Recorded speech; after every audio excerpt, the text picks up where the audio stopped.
What do you think weighs more, Joe Thomas right now or DeJuan Jones just from the waist up? Joe, do you have an answer for that one? DeJuan from the waist up is about 255, so I'll let you guys decide the over or the under. I mean, I'm just setting the line. Right. I'm going to say that you are under 255. I weighed myself this morning, and I was just a couple pounds under. So you're right. Exactly. I'm like 254 right now. So 254. We got a winner. Damn. That's a lethal weight, The man. crazy thing is we only 7 pounds off from each other. Jeez, well, he's a lot taller than you, Tyvis. It's sad, yeah. You better ask him Tyvis what is he's looking doing. good, though. The Looking intermittent good. fasting still working muscle. for you? Yeah, I try to do that, especially when I'm home. Now that I'm back from Germany, put on some beer and schnitzel pounds when I was over there. But now that I'm on a regular routine, I like to get into the intermittent fasting and try to be on a 3-day-a-week regular exercise program. Joe, how was that experience in Germany? Oh my gosh, it was amazing. It was easily one of the top 5 experiences I've had in my entire life. That includes being drafted, getting married, having kids. Just being able to live abroad, taking the family over there, letting the kids experience different cultures and the travel that we were able to do. And I think it really brought our family together because we were just living in a smaller 3-bedroom apartment downtown Munich. And the kids, they had friends, but it wasn't like it is when you're back home. When as soon as they get home, the first thing they want to do is run out the door and run down the street and hang out with their friends. Like, we spent so much time and made so many memories as a family because, hey, they don't have any other options. Got to hang out with mom and dad now. Did you get recognized a lot there, or did people not know football well enough? Yeah, I mean, they love football and they know it. And if I look like Patrick Mahomes, they might think, hey, you're Patrick Mahomes. Or Travis Kelce obviously is an enormous star over there because everybody loves Taylor Swift. She actually came and did a concert in Munich when I was there. And so they know what the big guys look like the big celebrity stars in the NFL, and they love the NFL, but I don't think they know it as well as obviously we do in the States. And I think I got recognized maybe 3 or 4 times on the street, and they were all Browns fans, and they were all people that had lived in the States and that came over and now are living in Germany. Yeah, man. You ain't missed nothing, Joe. You ain't missed nothing, man. So we got so much to ask you. I'll start with the easy questions. Like, we've been trying to figure out how much we miss Bill Callahan, and sometimes when people don't really necessarily know about offensive line play or study it necessarily. When you look at just missing Bill Callahan. From an X's and O's standpoint, do you miss him more in terms of the way he draws up certain things for you to block, like runs or passes, or is it more of just his coaching style where he's on you 24/7, he's a taskmaster? What do you miss the most? What's the most important feature? Yeah, I think it's just the day-to-day process and the way he's on guys, the way he's teaching fundamentals, and the way he drills guys and develops players. Because I think that was maybe the biggest thing you lost. He was a voice that they'd been hearing for several years in a row, so they understand his coaching cues when he says, hey, footwork, or he says, like, inside leg. Like, exactly what he's trying to tell you. And so they're trying to take all the little cues and things that they learned from Bill, and then now you're translating it to a different language coming from Andy Dickerson. And so I think there's a natural process of, hey, it's going to take a little bit of time, where the way that Andy teaches it and the way that he coaches it and tries to cue different things, it takes time to learn that. But also I think you're learning his way of doing things, his technique that he's trying to teach. And this season, they've had 7 different offensive line combos, which is not good for any offensive line. But especially when you're trying to learn a new coach, you're not exactly sure on every little thing, how he wants it done. Whereas you're going from Bill, who'd been around for a while, obviously one of the great offensive line coaches in the NFL. And so from the first 5 starters to the guys who are the backups, they all knew what the expectations were. They all knew exactly what they needed to do. So even though we did deal with several injuries last season down the stretch, and throughout Bill's reign as the offensive line coach, like, the backups were able to get in there and they had enough reps with Bill in that scheme, understanding his coaching, that the drop-off wasn't all that significant.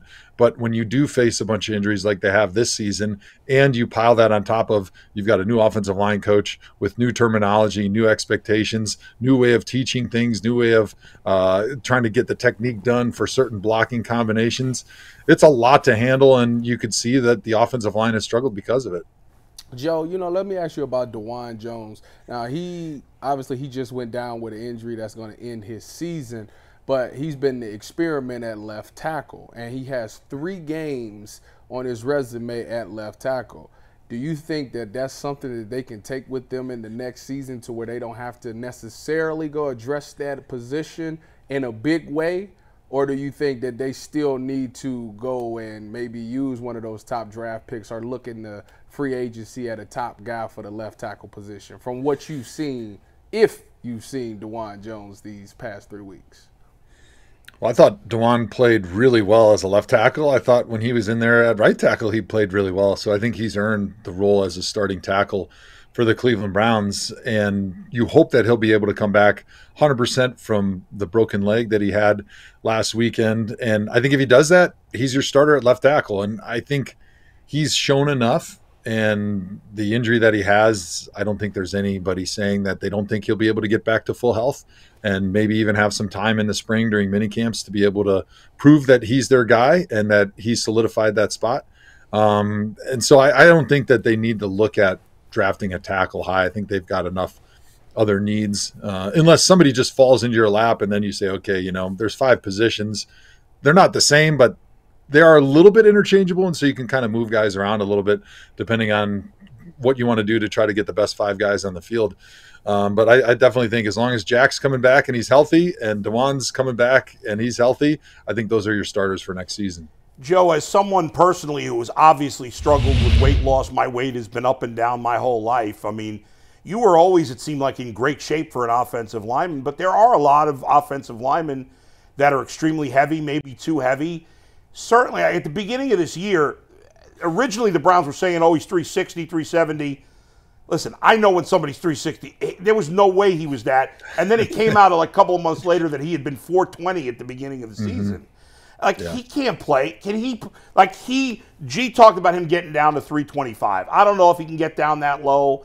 But he's not going to be right. Okay, fine. But there you go. That's your answer. That's your answer, Joe.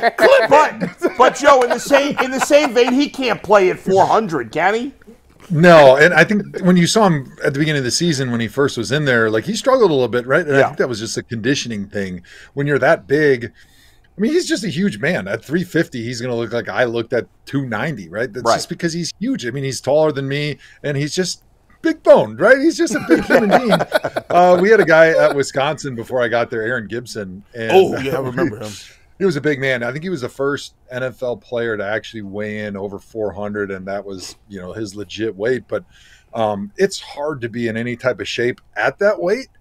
Even though you could maybe move around and do good things for 10, 12 plays, I mean, you got to be ready to go 70, 75, 80 plays as an offensive lineman, and it's really not possible to do that. And our offensive line coach and who coached Gibby in college used to laugh. He's like, Gibby would lose 15 pounds in a practice easy, like it was nothing. Go from 405 to 390. He was like, it was meaningless for him. It's like throwing a deck chair off the Titanic. And so for a guy like DeJuan, I think for health, one, and for conditioning and being able to play a whole game, he's way better at that 360 range, which I look at him a little bit like Jonathan Ogden. Jonathan Ogden played about 360, somewhere in there, 340, 360, because he was about 6'9". And I think that's probably the weight that DeJuan wants to be at. And that's one of the things he's going to really have to focus on and be conscious of as he goes through this rehab with the leg, because when you got a broken leg, you're off it for 6 weeks. And he just wants to make sure that he's disciplined and doesn't just let things go sideways with the weight, because it's pretty easy to gain weight for a guy like that when you're exercising in training camp. I mean, over 400. Can you imagine what it's like if you're immobile for 6 weeks and then you got to fight that to get back in addition to fighting the broken leg and the rehab that goes with that. So I think that is really probably a bigger risk than for him actually than even coming back from that broken leg is just making sure that you don't let your weight get too heavy, because it's impossible to play at that weight consistently and to stay injury free. You know, we were all obviously amazed by your streak of consecutive plays, but I think it stands out even more now with all the injuries and all the games and plays missed by the Browns in recent years. It's stunning. And in that same vein, it seems like, and this, I don't know that this is actually true, but it seems like there's more injuries than ever on the offensive line. And I feel like, you tell me if you think I'm wrong, I feel like offensive line play has severely declined in the last few years. I don't know if it's because the D linemen have become such freaks athletically. I don't know if that's it. Do you buy that? And if so, why is it happening? Yeah, I don't think it's just one thing. I think it's a lot of things, including what you mentioned, right? You see what the defensive linemen are doing all offseason now, you know, working with judo, karate masters, and they're all working hands. And there's such an emphasis and priority on getting sacks, right? Because that's how they get paid. That's how they make a name for themselves. And so typically guys that you put on the edge, you realize, hey, your game changers are the guys that can get sacks when the game's on the line. Like Myles Garrett, TJ Watt, those are the guys that everybody knows. They're the guys that impact the game the most on the defensive side of the ball. So there's a huge emphasis on being able to be a great pass rusher. Obviously, it's a much more of a passing league as well. And in general, like, those dudes are better athletes than we are. And so generally speaking, the more times you give them an opportunity to rush the passer, the harder it's going to be. And the more times you're going to give up sacks. But I think some of it, too, goes to the development of offensive linemen. You're not seeing quite as much development, I think, at the college level, because it is a much more wide-open game. You get more of the spread, air raid types where offensive linemen aren't being asked to do a whole lot, and so they're not getting taught a wide variety of techniques. And then I think, too, at the NFL game, it is a little bit more of basketball on grass than it used to be. And so you're getting more players all over the field, and that causes more injuries because it's not as consistent understanding. There's not the awareness of where everybody is and where the potential issues are going to be coming from. So I think when you kind of put all those factors together, you have seen a little bit of a dip in offensive line play and probably some more injuries along the offensive line. I think, you know, my generation, early 2000s and before that, it was much more like 21 personnel, right? A fullback, a running back, a tight end, two tight ends. And it was a little bit more of that beehive football where you're all in the box, you see each other, you're running into each other. And I think we probably took more wear and tear and things that you could play through, you know, the little MCLs, little cartilage damage, meniscus tears, things like that. But you can play through those, right? And those are more like the blunt force injuries of just beating on each other in close range. And now since the game's wide open, you're not maybe getting as much wear and tear, especially because you're not getting with two-a-days and as much hitting during practice or training camp, but you are getting a little bit more of those catastrophic acute injuries like we saw with DeWand, where guys are all over the place, and so somebody loses their balance, and all of a sudden people are falling on your legs where you didn't really expect it. See, now, that was good, man. I like the way you explained that, Joe, but we got to get to the nitty-gritty. You know what was coming. You knew it was coming. They set this thing up. Now, we talked about DeWand Jones. Let's transition to another left tackle. Guy, Jed Wills, took over for you. I don't know if you could call that taking over, but he filled that position at left tackle. And Jed has had some issues. There's the memes of, I know you probably see it where two guys are coming, he turns around and looks around, doesn't know who to necessarily block. I shouldn't ask two questions at once, but I believe you're a professional, so you'll be able to answer both of these questions. Better write this down. So, like, yeah, right, get this down. How does that happen, right, where you don't know who to block? And then two, explain the decision, the business decision comment, right? Because a guy like yourself, you just explained that you guys had combat in a phone booth. Like, you guys were violent. It was 21 personnel smashing heads and doing whatever. Jed came out with the business decision comment and all hell broke loose. Do you think he misspoke? Or do you think that was just something that he meant that he probably wants back? Let me go to your first question, which I already forgot. When you said the blocking and two guys come through and you just turned their block nobody. How does that go? How does that happen? Yeah, so it was really cool and fun for me to be in Germany in a coaching role, right? Because I was the head offensive line coach, I was the run game coordinator, and that was my first time really with the coaching hat on full time. You know, towards the end of my career with the Browns, I did a lot of coaching, but it was just more individual, like, hey, this is what you should do, this is my process, stuff like that. But wearing the hat of coaching all 5 positions and all 11 guys on our team was cool because I got to see the different personalities, right? And we had one guy who was our right guard, Dominic Dio. We call him the Butcher of Bavaria because he was mean, man. Every game, he was getting a 15-yard penalty and smashing guys' heads into the dirt, waiting until they got up and spearing them.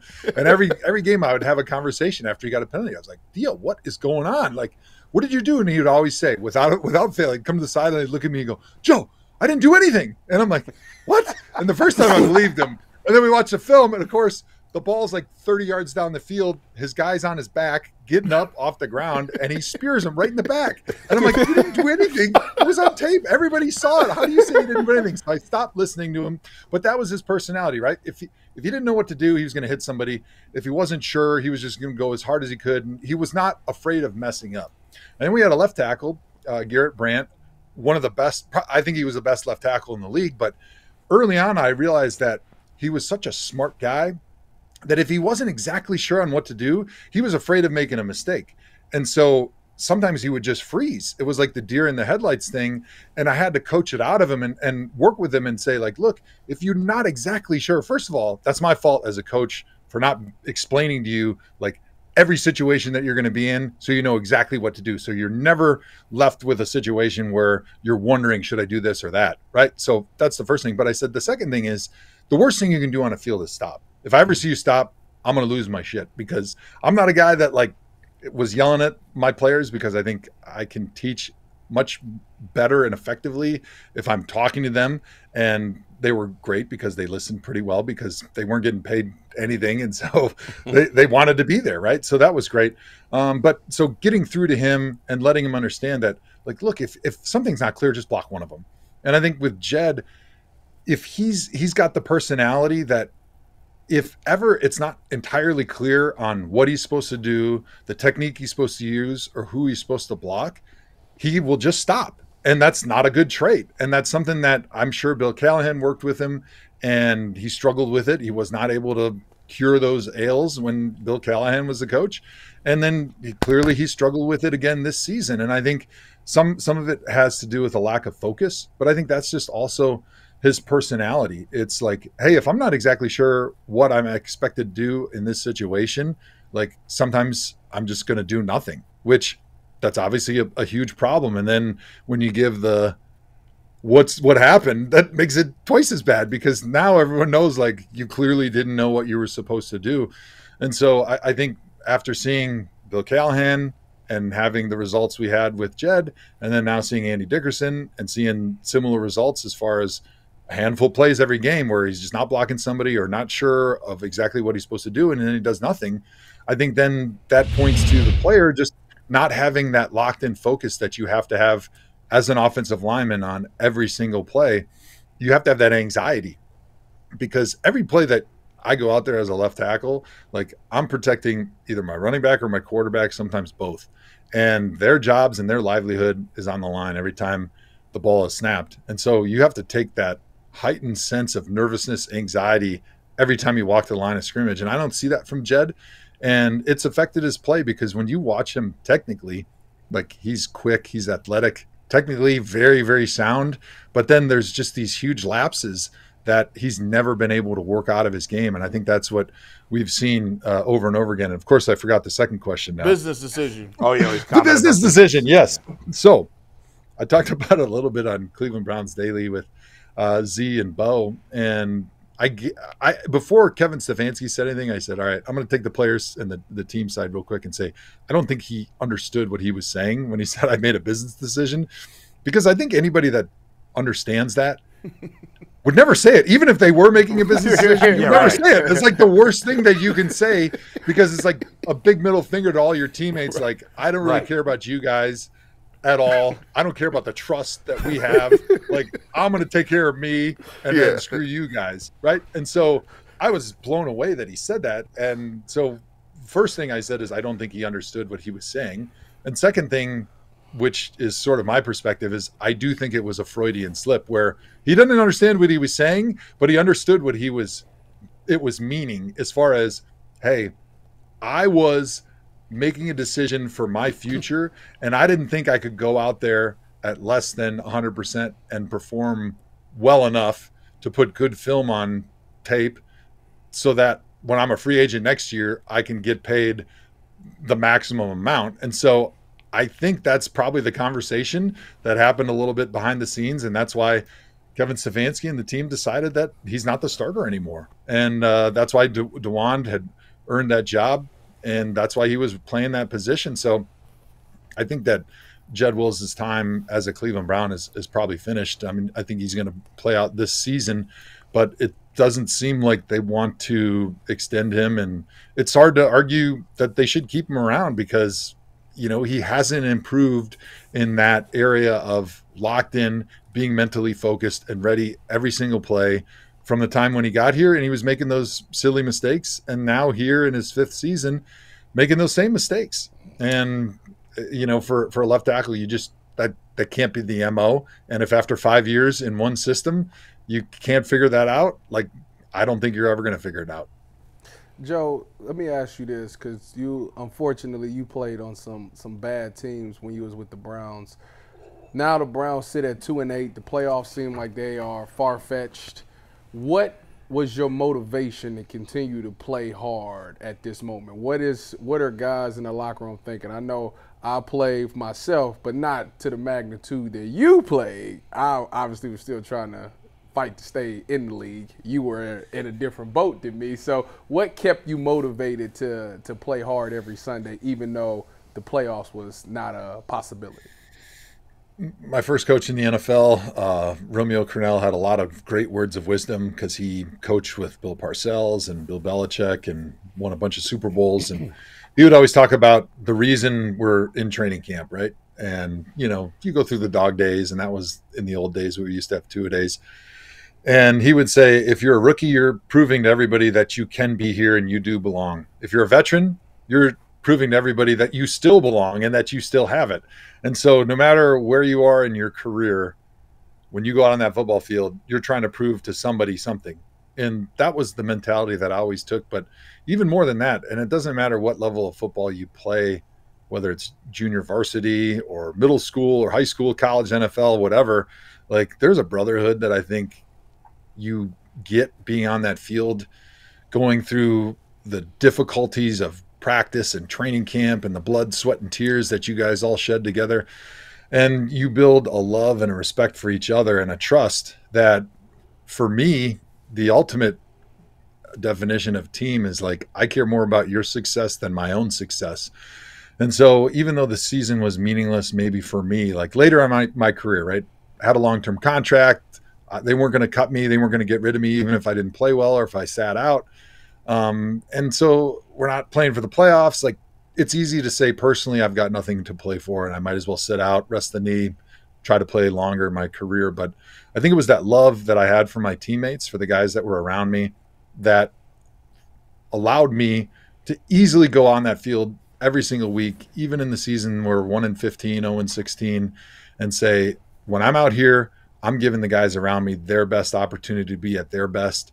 And I love them so much that I'm willing to put myself and sacrifice my own body so that they can get their next contract, so that they can prove to the people in the NFL that they belong, if they're rookies or if they're vets, that they still belong and that they still have a place in this league. And so playing next to Joel Bitonio when he was a younger player, like, it was easy knowing that, hey, you know, even if I'm 70%, if I'm dealing with some injuries, I'm better than my replacement. And me being out there is going to help Joel, and it's going to help him develop. And then hopefully somewhere down the line, he's going to appreciate the sacrifice that I made being out there for him, because it allowed him to be at his best and to show his best every single weekend.